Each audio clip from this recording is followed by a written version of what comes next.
Welcome to the Deep Dive.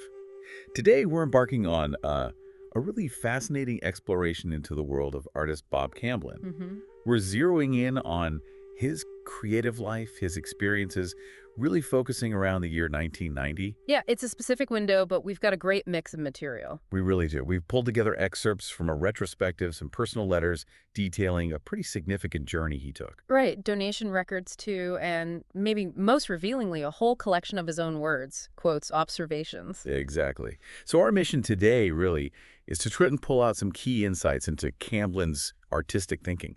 What he was doing in 90 and how his life, his thoughts, how that all fed into his art. And what's so great about having these diverse sources is the perspective we get. It's much more layered, isn't it? Yeah, it's not just looking at the finished painting on a wall. Precisely. You get to see his actions, his connections, and you hear his voice, his reflections directly. It feels much more, I don't know, intimate. You get a better handle on his intentions, his way of seeing things. Okay, so let's start with the practical stuff. What was Camblin actually doing in 1990? Well, one thing that stands out is his inclusion in a traveling printmaking exhibition. Ah, right. And he was also in that book, 40 Texas Printmakers. That's the one, Hmm. by James L. Fisher, published by the Modern Art Museum of Fort Worth. Yeah, I saw it. He's mentioned on quite a few pages, and they actually illustrated one of his etchings the museum had bought. Right. Which is interesting when you put it next to something else from that year. What's that? There was an article in the Dallas Morning News, December 90. Janet Kuttner wrote it, Impressions from the Edge, Okay. and she identifies Camblin, along with some other Houston artists, primarily as a painter. Huh. So, bit of a contrast there. Yeah. Recognized mainly as a painter in the press. Exactly. But at the same time, he's clearly deeply involved in printmaking, the exhibition, the book feature, the museum acquisition. It suggests printmaking wasn't just a side gig for him. Maybe exploring different ideas through prints or reaching a different audience. Could be. It definitely adds a layer to how we see his practice at that time. Okay, now here's where it gets, I think, really interesting. August 1990, the Marshall Islands. Oh, yeah, Bajuro. That trip sounds incredible. We have some amazing details from Dennis Camblin. Apparently, Bob and Nancy Giordano went out there, Mm-hmm. invited by a businessman, Ramsey Reimers, described as the scion of the largest business enterprise there. Sounds like a big deal. Definitely. And the initial invite was just for a month, wasn't it? Yeah, specifically to create one large painting for Reimer's house, his largest and most elegant house, apparently. And we even know the subject. A large acrylic. A lagoon scene with outrigger canoe on beach. Very specific. It is. What does that commission tell you in that context? Well, it puts him right in that environment, doesn't it? Yeah. Tackling that specific subject matter. It's a world away from Texas landscapes. It must have pushed him, forced him to, see and interpret this completely new place. It kind of reminds me of that quote of his, we might get to later, about finding something in nature that completes you and surrendering. Maybe Majuro was that kind of experience. That makes sense.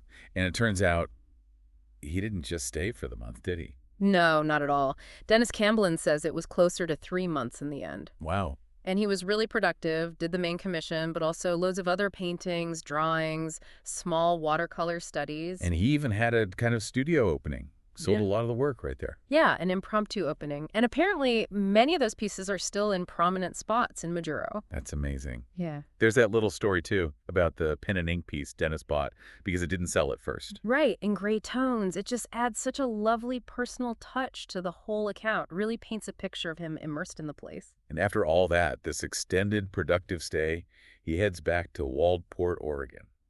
That whole Marshall Islands episode feels like a really significant chunk of his year. Oh, hugely significant, I'd say. A major event. Such a stark contrast to his usual scene. It must have shaken up his perspective. New light, new landscapes, different culture. All of it. You've got to think that seeped into his way of seeing his art, inevitably. Absolutely.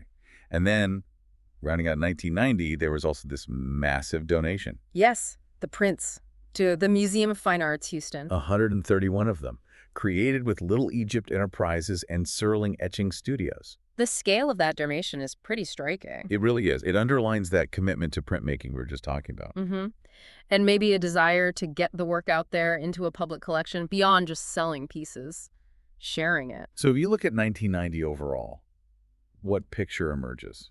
Well, you see an artist who's active in his established world, the Texas exhibitions, the book, Right. but also venturing way outside that comfort zone with the Marshall Islands trip and then making this major institutional gesture with the print donation. He's engaged on all these different fronts. Okay, let's shift gears a bit now. Move from the what he did to the what he thought. Ah, the quotes. This is where it gets really fascinating, I think. It is. We've got this great collection of his writings and observations. Yeah. And some themes just keep popping up. Let's start with time, change. That seems to be a big one for him. Definitely. He wrote, "Fortunately, some things remain forever, or another 10 years perhaps." Huh. There's that dry wit, but also, yeah, that awareness of impermanence. And then there's that observation about the cottonwood trees. It's so simple but powerful. Which one is that? 3 cottonwood trees. Yes. Dense cluster of new branches. Yeah. Now with them gone, look. Just that single word, look, after noting their absence. Yes, I remember that one. It's not just saying things change, it's an invitation to notice the change, the space left behind. And there's another one, that Salt Air Summer 1967 quote. Oh, yeah, about the memory of songs fading, but the texture of decay becoming more visible. Exactly, that interplay between memory, time, physical reality. It's like he's pointing out the tangible evidence of absence itself. He seems acutely sensitive to that flow, that constant transformation.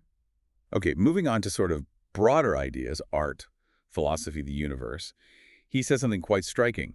Yeah. Look into the atom, you get what you need. Look into magic, and you get what you need. Philosophy and art are in both. That really speaks to a kind of unifying vision, doesn't it? Not seeing these realms as separate. No, not at all. And I love that he wanted to stick with common sense for a, quote, perfectly average view. Right. So he could enjoy the miracles on both sides, science and magic, hoping they'd meet in this, like, bright gray area. What does that suggest about his whole approach? Well, it shows him embracing both the rational and the seemingly irrational, or maybe intuitive is a better word. Yeah. He doesn't pit them against each other. Science, magic, philosophy, art, they're just different paths to understanding, maybe. And when he says the sixth sense is senza dubio, without a doubt, Right. it just reinforces that openness to intuition, to ways of knowing that aren't purely logical or empirical. It's very holistic. That connects really well to another strong theme, his relationship with nature and the self. There's that slightly melancholic line, bright day and I soar, how cruel that my soul is attached to this earth, and yet there's a sort of yearning there. Yeah, a hint of frustration with physical limits, perhaps. Maybe. But then you get this very grounding advice. Find something in nature that completes you and then surrender. A very different sentiment, more about integration, acceptance. Exactly. And then that really powerful affirmation. The light is all you need. The end is to evolve by doing the best you can. The means is to amplify what you're doing and believe. You see this complex relationship, right? Nature as maybe confining, but also as the source of completion, the key to self-discovery. Yeah. And that focus on light, evolution, through doing, through belief, that sounds like an artist's creed almost. Observe, commit to the craft, trust the process, finding that balance between your inner world and the outer world. Okay, let's turn to what he says about art itself. Some really insightful stuff here. Like what? Well, he says, art is not just images. Art for art's sake has become art for life's sake, or art for my sake, or art for survival's sake. Wow, that's a significant shift he's describing. From pure aesthetics to something. Much more fundamental, tied to life, even survival. He also mentions consumer art, feeling the focus shifted from contemplation to just shock and recognition. Right, and he hints at wanting a more participatory type of art. Yeah. What do you make of that whole evolution in his thinking? Well, moving from art for art's sake to art for life's sake or survival's sake is pretty profound. It suggests he wasn't satisfied with art just being a beautiful object detached from everything else. It needed to do something more. Maybe. Or be something more integrated. And that participatory idea is really interesting for 1990, isn't it? Suggests breaking down that wall between the art and the viewer, making it more active, more engaging. And his critique of consumer art, that feels like a concern about superficiality. Art just grabbing attention instead of inviting thought. Yeah, art driven by the market rather than by deeper meaning, perhaps. His ideas about the creative process itself are also really telling. Step off the train of thought. Just that command. It's so direct, a call to just stop the usual mental chatter. Yeah. And he uses this analogy about the mind ripping out in flashes to reach a still pond. It's very vivid, moving towards intuition. And he advises, when you think, don't act. When you act, don't think. Right. Really separating those modes, being fully present in one or the other. And he connects drawing specifically to nonverbal communication to the Zazen mind.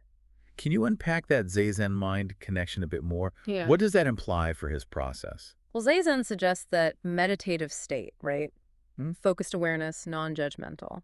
So in art, it implies letting intuition lead, quieting the inner critic, the analyzing part of the brain during the act of creation. Okay. And his advice that follows fits perfectly. Resist learning. Learn to fail, learn to relax, learn to feel, learn how to really think. It sounds like a totally different approach to artistic training. It really does. Valuing direct experience, feeling, failing even, and genuine thinking over just technique or received wisdom. It's about tapping into something deeper, more authentic within yourself. He also gets into perception, reality, how we see things. Yeah. Like white is light, black is absence of light, but people are seen. Mm, That makes you pause. How are people seen then? exactly. And he talks about mirrors, how deceptive real seeing can be, and then this idea, fool the eye, fool the mind. What's he getting at there? Is it just about optical illusions? I don't think it's just trickery. Maybe it's about using art to show us how much our own minds construct what we see. Ah, making us aware of our own perception process. Right. By disrupting how we normally see, maybe he jolts us into realizing reality isn't just passively received, we actively shape it. He also makes this distinction between believing and knowing. Referencing that Zen proverb. Those who know don't tell, and those who tell don't know.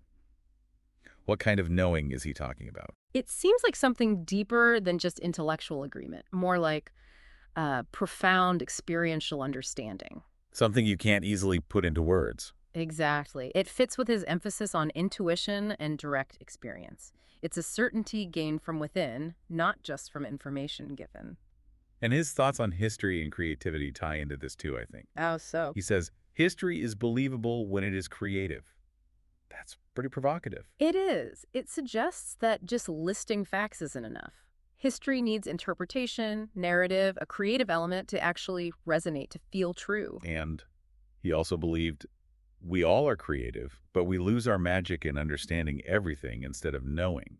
Ah, there it is again. Knowing versus understanding, maybe understanding everything, is that purely intellectual grasp, which he feels can actually kill the creative spark, the magic. So overanalyzing gets in the way of true, intuitive knowing and creativity. That seems to be his drift. History needs creativity to be believable, and creativity needs knowing rather than just understanding. We also see him grappling with paradox, with balance.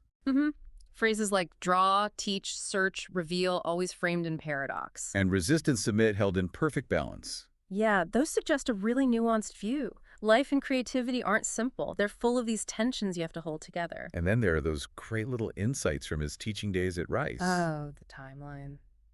The first year, I assumed. Second year, I capitulated. The third year, I'm teaching. It's brilliant. So human. And that analogy for the hidden ego? The goldfish's shit. Unforgettable. Yeah. It's a, let's say, earthy way of pointing out how ego can be present even when we don't see it, or when we think we're being selfless. It shows his wit, but also a sharp self-awareness, I think, seeing through pretense. Finally, it's just really striking how widely he read and thought. He's referencing Alan Watts, William James, Sartre, Bergson, Teilhard de Chardin. Jung, Fowles, Dostoevsky, Salinger, Updike, Durrell, Huxley. The list goes on. Yeah, touching on huge ideas. Interconnectedness, belief, being, matter, courage, imagination. It shows an incredible intellectual appetite, doesn't it? He's engaging with these fundamental questions about existence, humanity. And it clearly wasn't just academic for him. It seems woven into his art, his worldview. Absolutely. And those final images he uses in some quotes, the phoenix and the salty shell, the empty rib cage full of sand, the universe folding back on itself. So wow. They're potent, poetic metaphors. They loop back to those themes we've seen all along: transformation, time, cycles, and permanence. Okay, so let's grit and weave this all together now. We have his activities in 1990, the exhibitions, the trip, the donation, and we have these deep philosophical threads from his quotes. How do they connect? Well, the active engagement, the print show, that huge MFA Houston donation seems to reflect that belief we discussed, that art isn't just personal, it's art for life's sake. It needs to be out there, shared. Right. It connects to a purpose beyond himself. Exactly. And the Marshall Islands trip, Yeah. creating that Pacific lagoon scene for Reimers, immersing himself in that totally different environment. Yeah. How could that not connect to his thoughts on nature completing you? Or maybe even his ideas about art's role. Maybe pushing towards that participatory angle by creating something so specific for someone in their unique space. That's a really interesting thought, a very direct form of participation, in a way. A departure from just making work for a gallery. It certainly feels different, and it must have fed back into his broader thinking about culture, environment, the value of art in different settings. And we can definitely see the link between his observations of nature, the cottonwoods, the weather he mentions elsewhere, and the actual imagery he uses, like that lagoon painting. hmm The external world clearly sparked internal reflection, which then manifested back in the art. It's a cycle. So ultimately, these quotes give us the why behind the what's, the deep thinking behind the actions of 1990. I think so. They reveal this restless, searching mind behind the artist who is exhibiting, traveling, donating. The activities provide the context, the lived reality for these incredibly rich philosophical musings. It shows the depth beneath the practice. So, wrapping up our deep dive into Bob Camblin's 1990, what are the key takeaways?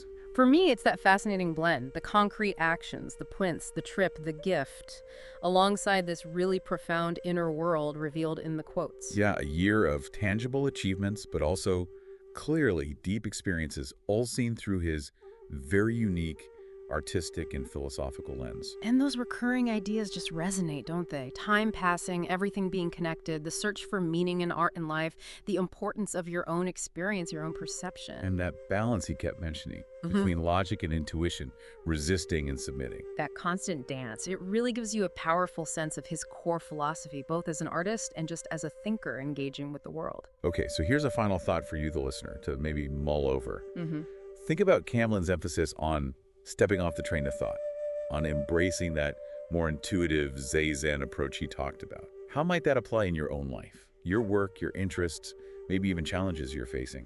Yeah, could there be a kind of mystic switch, as maybe he might have put it, waiting for you? Something you could unlock by letting go of the constant analysis just for a bit and trusting your gut, your intuition a little more.